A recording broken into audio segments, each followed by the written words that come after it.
much to look at, is it? When you see an opera, it's easy to focus on the singers and the magic they create with their voices.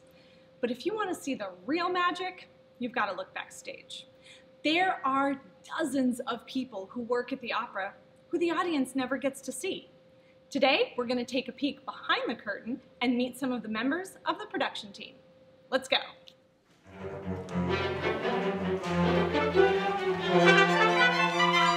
My name is Scott Arenau.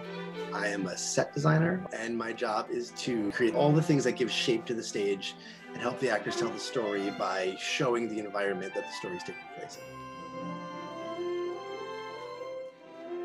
I started doing it when I was in high school. I started painting scenery for my high school drama club when I was about 15 years old. I went to college and got a degree in set design, but a lot of people come into it through architecture or interior design or illustration and other things. You can come into scenic design from anywhere. So the first thing to do when you start working on a project is you read the script for an opera. It's called the libretto. So you know what the story is. Everything about the set has to be geared towards helping to tell that story. As I'm reading, I take little notes as to what does each scene need. Does it say someone comes in and slams a door? Does it say that they turn on a light? Do they say that they climb down a rocky cliff to the ocean? All these things are in the script. They tell you what's going on. And they tell me what I need to do. You need to visit the actual space. Or if you can't visit it in person, you need to get as many pictures as you can, technical drawings and whatnot, because you have to know what the theater looks like. There are tall theaters, there are wide theaters, there are tiny theaters, there's theaters in the round, thrust stages, proscenium, all sorts of different kinds of shaped theaters. And that's absolutely crucial to understanding how you're gonna help the audience relate to what's going on the stage. You read the libretto, you visit the theater, you talk to the director and get their priorities. What are the things that are most important to them? How do they want to tell the story? When it's an opera, I do like to also listen to the music because it's nice to know how it feels to the audience, because obviously in an opera, that's one of the most important elements is the music.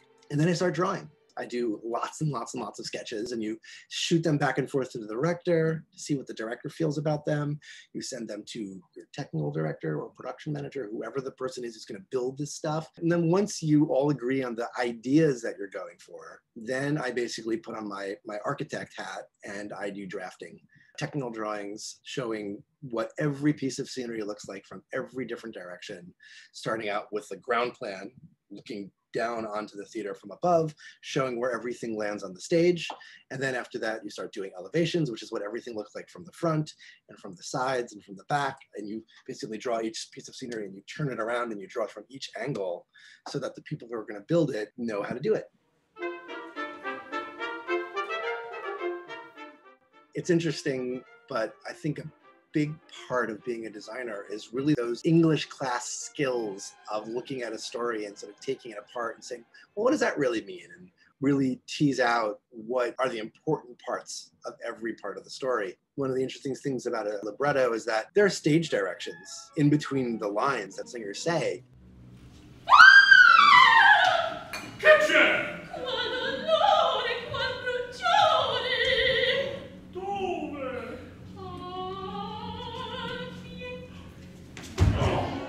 The audience doesn't get to see those. Why did the author put that in there? What are they trying to tell the reader about the action? It's about understanding the character's motivation and what the author is trying to tell us. That's a big thing about being not just a set designer, but everybody working in the theater or the opera needs to be focused on the story. One of my most important rules as a designer is make sure nothing looks like an accident. Even if it is an accident, even if you didn't intend it to be there, find a way to make it look like that was the plan all along. So the rest is really just being as flexible and improvisational as is possible. Like, you got to be able to roll with the punches when things change on you. You have to be thinking on your feet, looking at the way your performers are relating to your set.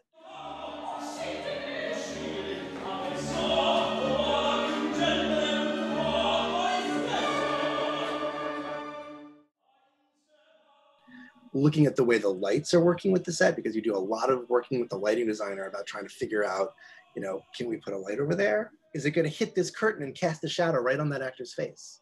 Do we move the light, or do we move the curtain, or do we move the actor? These are all choices that we all talk about, and we all have to be very flexible and very collaborative, working together, because when you put all these different parts together, you're going to have things that don't work out the way you anticipated. So that's really a big part of what being a set designer. Once you get into the theater, you have to be as creative and open-minded as you could possibly be, because things never unfold the way you planned. My name is Brenda Shepherd. I'm the house lighting director or master electrician for the Hanover Theater. A lighting designer looks at a play or show and determines the lighting needs for that show in order to create performance needs to be set in. As a master electrician, I take a look at the plot from the lighting designer and I figure out all the mechanics that need to be put in place to build the lighting rig for that show. Anything that needs to happen to make that show come to life in terms of lighting, I engineer that. Being an electrician is, you can be as creative in that field as you are as a lighting designer. A designer is going to create the atmosphere that the play or the musical lives in, but the electrician creates the mastermind behind the engineering of the lighting. There are many different ways of doing lighting for a show in terms of implementation. You get to make all those decisions. You get to decide how to wire up a plot that makes the most sense in terms of engineering it, in terms of laying out circuitry and playing with numbers. You also get to be the one pushing the buttons on the control console typically, which is way fun. You get to engineer how to create what the designer needs by using the mechanics of the console. Back when I was first in college, I decided that lighting was it for me. I worked at the Fine Arts Center at UMass Amherst, and that's how I got my start. When I was much younger, I did do some acting in elementary school and high school, and I moved on to being an assistant stage manager. My teacher for high school was pretty rad, and she brought my friend and I over to UMass Boston with her to help on a show that she was directing. I don't think you actually have to go to school to do my job. There are many people that have not gone to school that do my job perfectly well. There are schools that are very good at training people, but that being said, you can also just meet people that tour and you just train on the job, and eventually you just develop all the skills that you need to actually take charge of a lighting crew. Being a master electrician is just time and experience. I take classes, work a lot of hours, do a lot of different types of shows, learn as I go. I had some lighting classes in college, but really it was experience in venues, all sorts of venues, where I gained all the experience I needed to be a master electrician. I'm also very fortunate that I get to teach any range of ages of kids and do internships with lighting students. I think the best skills to have and hone as a lighting designer are patience, because you're working with a lot of different types of personalities, seeing, taking what you know from nature and the world of art and putting that into design. Listening skills, you have to hear what the costume designer has to say, you have to hear what the sound designer has to say, you really have to hear what the set designer has to say. All these people bring something very important to the mix, and you're part of that, so listening skills are huge. I get to play every day. I have fun every day. I love my job. I love what I do. I love the people I work with. I get to work with a team of creatives constantly. And it's hard work, but it's worth it, because there are moments during a show where you're sitting at the console and you're hitting the go button for a scene, and you know that when you hit a certain go button, there's going to be a quiet in the audience that's palpable, and then you're going to hear a sigh, because you're going to align with the show, and you're going to create this incredible moment. And that's why we do what we do.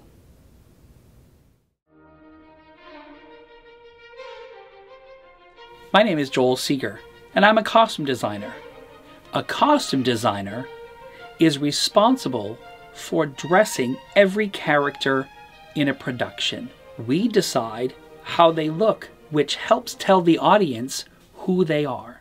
When I'm asked to join a production team, it is my job to have a meeting with the director. They may have a specific look or a style in mind. Once I have that, it's my job to put it together. Sometimes that means I create costumes from scratch. Other times, I use my collection of costumes to find an outfit for that character.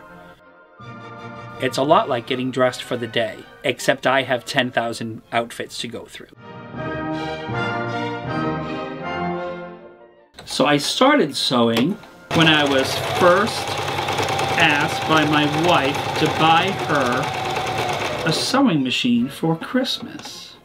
And what she did with it was nothing. And then I decided to play around with it, and I made some curtains, I think. And that set of curtains turned into, I think, Halloween costumes for our daughter. And that Halloween costume turned into costumes for a local community theater. And that has developed into a 30-year career doing costumes. To be a costume designer, there are some basic skills. We need to know how to sew and use a sewing machine. Sometimes we use patterns, and I cut out those pieces, and I cut out the fabric, and we sew it together. Other times, I'm asked to create something brand new. And finding the inspiration for costumes is one of the hardest things to do, because costumes are art. What else do you need to be a costume designer? History. Thank goodness that we are in an age where we can go online and we can look at pictures and drawings of what people wore in all different areas and periods of time. The most important thing after I find inspiration? Math. I measure all parts of the body, and I have to put all of those numbers and translate them into shapes, which is geometry, and I use math all the time. It's part of my everyday job as a costume designer. Sometimes somebody has to change very quickly in and out of a costume, and that requires special construction.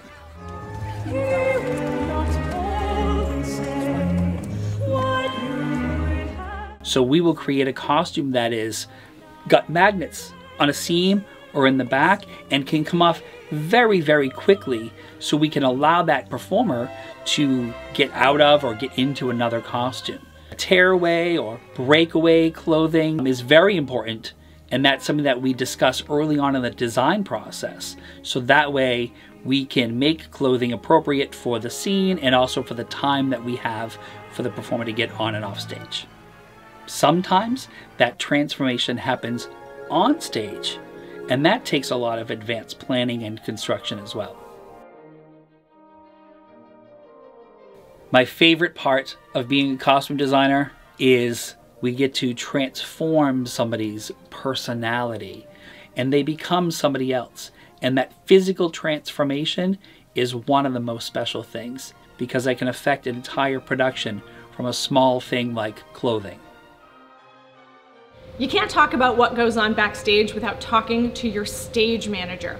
They are the center of the backstage universe. They coordinate with every other department that works in the theater. They communicate with the director, the conductor, the singers, the lighting designer, the stage crew, the people who are making the props and the costumes. They have to have their eyes and ears on everything at all times. So let's see if we can find her and see what she has to say.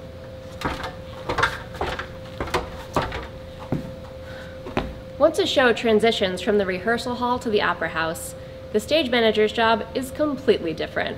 The stage manager has to oversee all of the departments settling into the theater, rehearsing with the added elements of lights, props, costumes, the orchestra, and making sure they're ready to put the show on stage.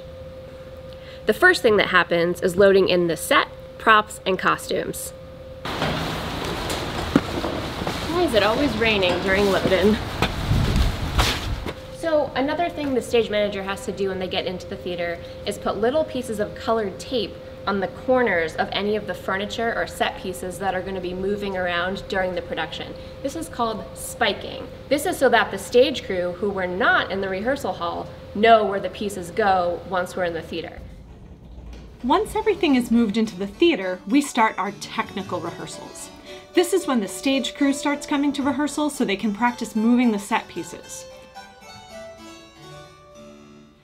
sometimes instead of running the full show, we'll do a cue to cue rehearsal, meaning you start at the top of a scene, cut out all the singing in the middle, and jump to the next light cue or scene change.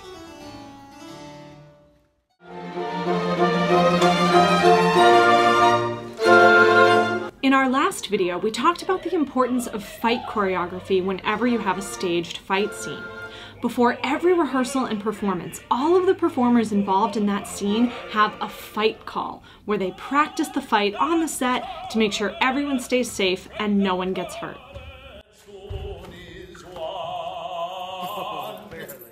At least not seriously.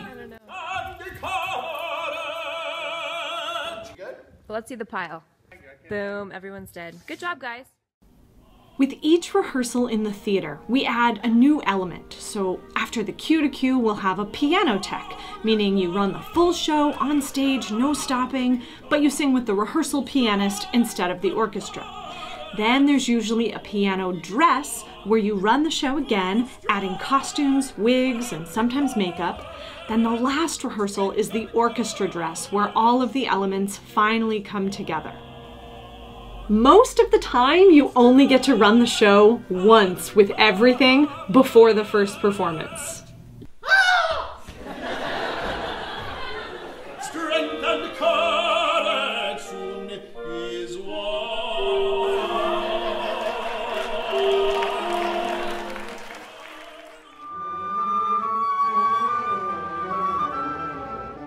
Properties, or hand props, are any parts of the set that an actor or a singer carries on or off the stage. They usually live on the prop table, which is in one of the wings, which is off to the side on either side of the stage, so that you can grab a prop and take it to go. Sarah, you know that's fake, right? Yeah, totally. Sopranos. So it's really important to tape the props table so that every prop has its place, and so that at the beginning and the end of the show, the stage manager can check and make sure everything is where it needs to be. You have to be super organized if you want to be a stage manager.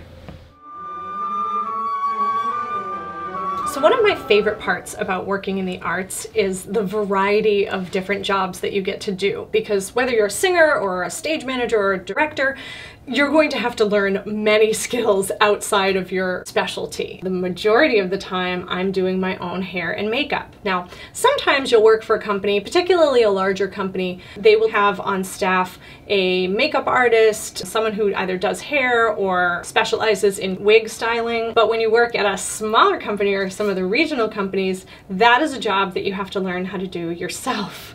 And makeup and hair did not come naturally to me. I had to learn the hard way. And this was before YouTube, so the only way I could learn was by watching professionals and trying to recreate their work with varying degrees of success. So today I'm going to be doing a fairly straightforward makeup look. You want to bring out all of your features, especially your eyes, because stage lighting is really bright and will wash you out. So you want to make sure that the people in the very back of the theater can see you. So it's just more elaborate than makeup that you would wear day to day, at least that I would wear day to day. And I'll also be wearing a wig, so I have to pin curl my hair to get it all up out of the way so I can put it under the wig. So let's start by pin curling my hair. One of the most fun makeup looks I ever got to do was for a show called The Abduction from the Seraglio. This particular production was set in the world of Star Trek, and I played a green alien named Blondie. It isn't easy being green. Today's look is much more straightforward. This is my least favorite part. I'm so bad at this. I hate doing lashes. Here we go. Let's see how I do.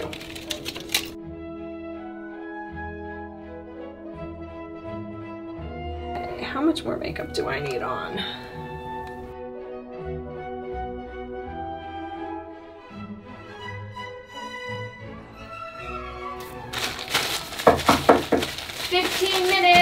Thank you, 15! So the stage manager always comes in and lets you know how much time you have before your next cue. So I've got 15 minutes to warm up, put on my wig, put on my dress. Plenty of time, but I really should hustle. Let's go. Okay, so here's my wig. They say everything in opera is larger than life. I think they definitely included this wig in that definition. I gained 6 inches of height, I think, with this thing on. This is hilarious. But it's part of the fun. You get to become someone else. Would I style my hair this way? No, but Marie Antoinette certainly would. Okay, here we go. Okay, now it's time to get dressed, and at this point, again, if you are in a larger opera company, there are a whole host of people just to help you get dressed. There are dressers and laundry people and people who are just there in case you rip something that they can pin it up or sew it really fast. But in a smaller regional company, your castmates, you just help each other out. So I'm gonna ask one of my other cast members to just help cinch me into my gown, and I will see you out on the stage.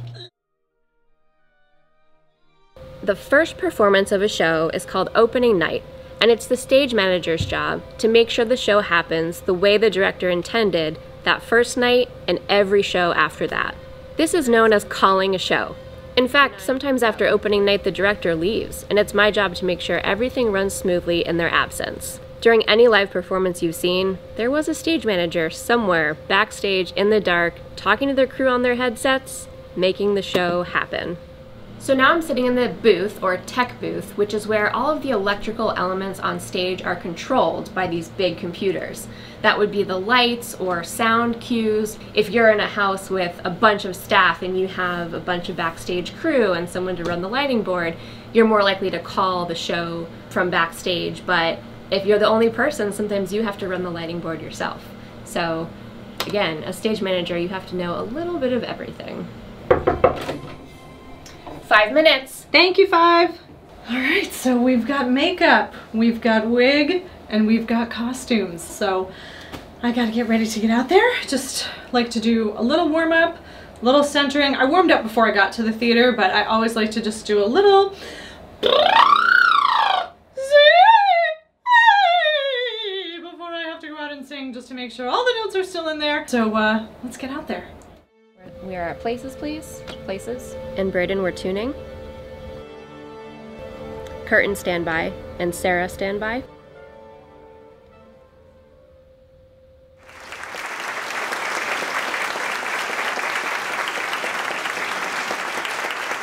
Sarah, go.